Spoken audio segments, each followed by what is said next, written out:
အခုဒီမှာဆရာဆွဲပြမဲ့ပုံလေးက projectile motion တစ်ခုရဲ့ပုံဆိုလိုချင်တာ projectile တစ်ခုရဲ့ရွေ့ရှားတဲ့လမ်းကြောင်း projectile လေးတစ်ခုကသူက x မျိုးတိုင်းလည်းရွေ့နိုင်တယ် y မျိုးတိုင်းလည်းရွေ့နိုင်တယ်အဲ့ဒီမှာဒီကောင်လေးက y axis ဒါက x axis ဒါ projectile လေးတစ်ခုရွေ့သွားတဲ့လမ်းကြောင်း projectile တစ်ခုရွေ့သွားတဲ့လမ်းကြောင်းဒီကနေစတယ်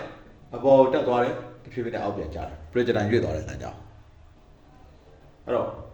ဒီနေရာကနေစပြီးတော့အဲ့ projectile လေးကိုစပြစ်လွတ်လိုက်တဲ့အချိန်မှာသူ့ရဲ့စပြစ်လွတ်လိုက်တဲ့ velocity ဆရာဆွဲပြီ velocity စပြစ်လွတ်လိုက်တဲ့ velocity ကတင်ကေတာက v နော်တင်ကေတာက v နော်အဲ့စပြစ်လိုက်တဲ့ velocity ကဒီထဲမှာ velocity နှစ်ပိုင်းပါတယ် x ဝင်တိုင်း velocity ရယ် y ဝင်တိုင်း velocity ရယ်ဘာကြောင့်လဲ projectile လို့ပြောရတဲ့ two dimensional motion နဲ့ရွေ့နေရလေ x ဝင်တိုင်း velocity လည်းရှိမယ် y ဝင်တိုင်း velocity လည်းရှိမယ်စပြစ်လိုက်တဲ့ velocity v နော်အဲ့ဒီ v နော်ထဲမှာ velocity နှစ်ပိုင်းပါနေတယ် x ဝင်တိုင်းသွားတဲ့ velocity ရယ် y ဝင်တိုင်းသွားတဲ့ velocity ရယ်ဟုတ်ဒီမှာဆရာ y ဝင်တိုင်းသွားတဲ့ velocity လေးဆွဲပြ v နော်ရဲ့မြားကောင်းထိပ်ကနေ y ဝင်ပေါ်ကိုတောင်းမှန်ကြတဲ့မြင်လေးဆွဲဒါကy ဝင်ရိုးမှာရှိတဲ့ y ဝင်ရိုးအတိုင်းသွားတဲ့ velocity v naught y အဲ့ဒီအတိုင်းပဲ v naught ရဲ့မြားကောင်းထိပ်ကနေပြီးတော့ x ဝင်ရိုးပေါ်ကိုတောင်းမှန်ကြတဲ့မြင်လေးဆွဲလိုက်ဒီမှာလာထိတဲ့နေရာလေးဒီ v naught ရဲ့ x ဝင်ရိုးအတိုင်းသွားတဲ့ velocity v naught x အဲ့တော့ဒီအရာဝတ္ထုရွေးရှားခြင်းမှာ x ဝင်အတိုင်းအရွေ့လည်းရှိမယ် y ဝင်အတိုင်းအရွေ့လည်းရှိမယ်ဆရာ x ဝင်ရိုးအတိုင်းအရွေ့ကိုဆက်ပြောသွားမယ်နော် x ဝင်ရိုးအတိုင်းအရာဝတ္ထုရွေ့တဲ့အရွေ့မှာဘာအားတက်ရောက်မှုမှမရှိဘူးရှေ့ဗီဒီယိုတွေမှာပြောခဲ့ပါတယ် y ဝင်ရိုးအတိုင်းတက်ရောက်မှုမှာ y ဝင်ရိုးအတိုင်းရွေ့တဲ့အရွေ့မှာပေါ့နော် y ဝင်ရိုးအတိုင်းရွေ့တဲ့အရွေ့မှာ gravity တက်ရောက်မှုရှိတယ်အဲ့တော့ x ဝင်ရိုးအတိုင်းရွေ့တဲ့အရွေ့မှာဘာအားတက်ရောက်မှုမှမရှိဘူးဆိုတော့ velocity ဒီပြောင်းစရာအကြောင်းမရှိဘူးအားတက်ရောက်တော့မှ velocity ပြောင်းမယ် acceleration ရှိမယ်ဒီမှာက x ဝင်တိုင်းရွေ့တဲ့အချိန်မှာ velocity ပြောင်းလဲခြင်းမရှိဘူးဆိုတော့ဟောဒီစဖတ်မှာတော့ x ဝင်တိုင်း velocity တန်ဖိုးဒီ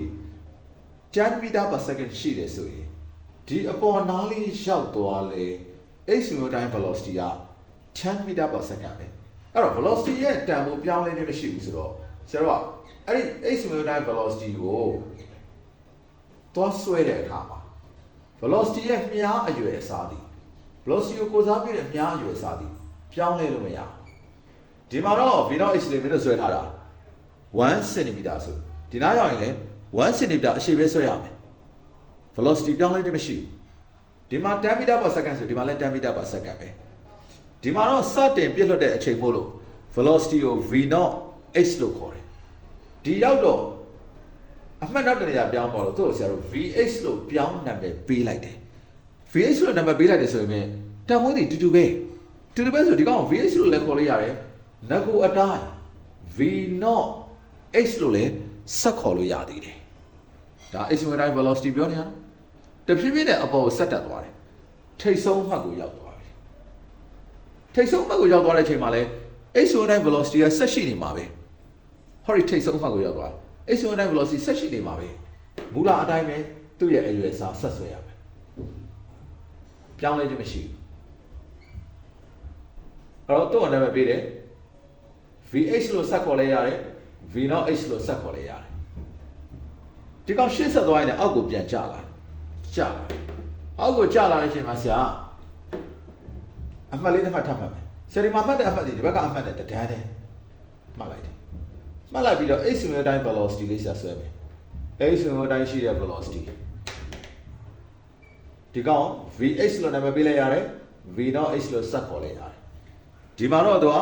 10 meter per second ဆိုဒီမှာလဲ10ပဲဒီမှာလဲ10ပဲဒီမှာလဲ10ပဲသူ့ရဲ့ x ဝင်တိုင်း velocity ကပြောင်းလဲခြင်းမရှိဘူးဆက်ဆင်းသွားတယ်အောက်ကိုအောက်ဆုံးအမှတ်ရောက်သွားတယ်ဒီအောက်ဆုံးအမှတ်ရောက်တဲ့အထိမြေပြင်ကိုပြန်လာထိတဲ့အချိန်ထိသူ့ရဲ့ x ဝင်တိုင်း velocity ဒီပြောင်းလဲခြင်းမရှိပါဘူးဒီကောင် vh လို့ခေါ်လဲရတယ် v naught h လို့ခေါ်လဲရတယ်ဒါဆိုရင်ဆရာ y ဝင်ရိုးတိုင်း velocity ဆက်ပြောမယ်နော် ဒီမှာကြည့် y ဝင်ရိုးတိုင်း velocity v naught y ဒီစပြတဲ့အချိန်မှာ velocity တော်တော်များတယ်ဒါပေမဲ့ဒီအရာဝတ္ထုလေးအပေါ်တဖြည်းဖြည်းနဲ့မြင့်တက်သွားတဲ့အချိန်မှာသူ့ gravity တက်ရောက်နေရလေ gravity တက်ရောက်နေတော့ကမ္ဘာမြေကြီးကတော့ဘာလို့ထားလဲဆိုအောက်ကိုပြန်ဆွဲချတယ်ပြန်ဆွဲချတော့အပေါ်တက်နေတဲ့ကောင်အောက်ကိုပြန်ဆွဲချတော့အမြန်နှုန်းကနှေးလာမယ်လေအမြန်လုံးနှေးလာမယ်ဆိုတော့ velocity ကတဖြည်းဖြည်းနဲ့ y ဝင်ရိုးအတိုင်းပါဆို velocity ကလျော့လာမယ်အဲ့တော့ဒီမှာ velocity များလို့ y ဝင်ရိုးတိုင်း velocity ကမြားရှည်ရှည်လေးဆွဲတယ်ဆိုရင်ဒီမှာလျော့ပြရ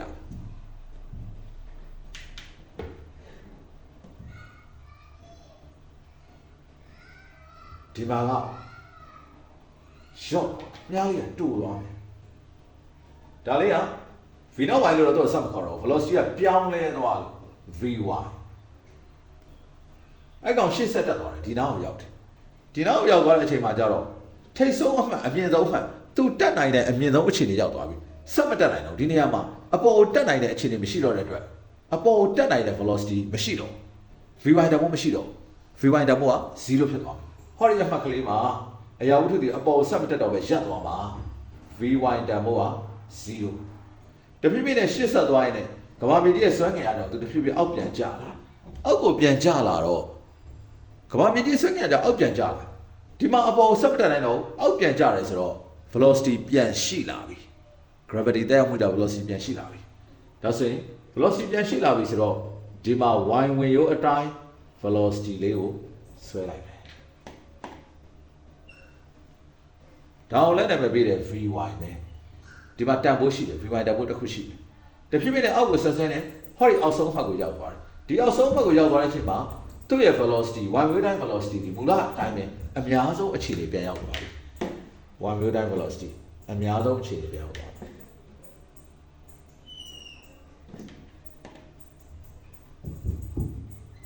ဒါ vy ဒါဆိုရင် v naught y နဲ့ v naught h နှစ်ခုပေါင်းရလက်က v naught အပေါ်ဆက်တက်သွားတဲ့အချိန်မှာ vh ကတော့ v naught h ကတော့မပြောင်းလဲဘူး y မျိုးတိုင်း velocity ကပြောင်းလဲသွားတဲ့အတွက်သူတို့နှစ်ခုပေါင်း velocity ဖြစ်တဲ့အရာဝတ္ထုအမှန်တကယ်ရှိမဲ့ velocity ကဘာဖြစ်သွားလဲနည်းသွား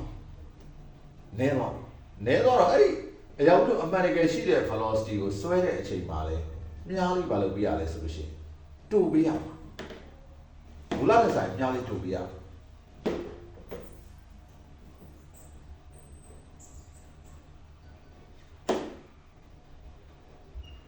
တူပေးရ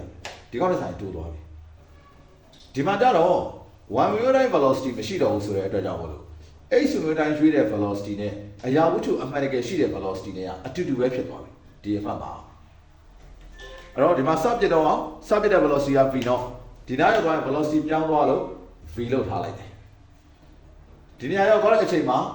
h ဝင်ရိုးတိုင်း velocity တွေမျိုးပဲရှိမယ်အဲ့ဒီ h ဝင်ရိုးတိုင်း velocity ဒီအရာဝတ္ထုအမှန်တကယ်ရှိတဲ့ velocity v နဲ့အတူတူပဲတဖြည်းဖြည်းနဲ့အောက်ပြန်ဆင်းသွားတယ် y ဝင်ရိုးတိုင်း velocity ရော h ဝင်ရိုးတိုင်း velocity ရောနှစ်ခုလုံးရှိတဲ့အချိန်မှာအရာဝတ္ထုအမှန်တကယ်ရှိတဲ့ velocity ကပြန်တိုးလာပြီ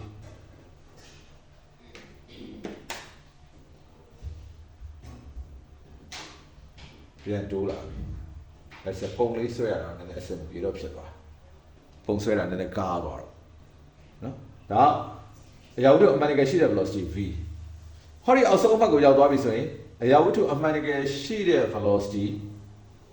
v လည်းအများဆုံးပြန်ဖြစ်သွားပြီအဲ့တော့ဒီပုံလေးမှာ velocity ရဲ့ပြောင်းလဲမှုလေးတွေကိုနားလည်မယ်လို့ထင်တယ်ဒါဆိုရင်ဒီပုံမှာတောက်လျှောက်ကြည့်လိုက်တော့ h ဝင်ရိုးအတိုင်းသွားတဲ့ velocity ကပြောင်းလဲခြင်းမရှိဘူးဆိုတော့ velocity ပြောင်းမှငါတို့က acceleration ရှိတာလေ h ဝင်တိုင်းသွားတဲ့အချိန်မှာအားသက်မှုမရှိဘူး velocity မပြောင်းအဲ့တော့ h ဝင်ရိုးအတိုင်းမှာ acceleration မရှိဘူး